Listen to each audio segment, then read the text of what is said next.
Hello everyone, আসছিল একটা reception বাড়ির ইনভাইট। তো সেখানেই যাব বলে সন্ধেবেলা রেডি হতে বসে পড়েছি। আর রিসেপশনটা ছিল বরবাবুর ছোটোবেলার বন্ধুর। তো দেখো সব কিছু বার করে আমি রেডি হতে বসে পড়েছি।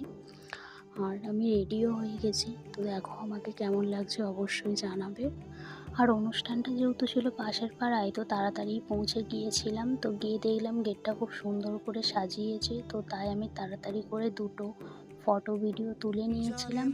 তারপর চলে গিয়েছিলাম সোজা বরকনের কাছে, গিয়ে তাদের সাথে দেখা করলাম। দেখা করে গিফট দিয়ে একটু বাইরের দিকে এসে দুজন মিলে বসেছিলাম। তো তারপর স্টল থেকে খেয়েছিলাম লস্যি আর পকোড়া। অনেক কিছু ছিল, গরমে বেশি কিছু খেতে পারিনি।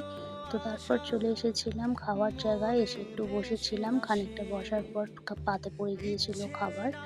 তো মোটামুটি সব কিছু রান্নাই ভালো হয়েছিল, কিন্তু গরমের জন্য বেশি কিছু খেতে পারিনি। তো তারপর খাওয়া দাওয়া সেরে নিলাম। খাওয়া দাওয়া সেরে দুজনে আইসক্রিম খেতে খেতে চললাম বাড়ি।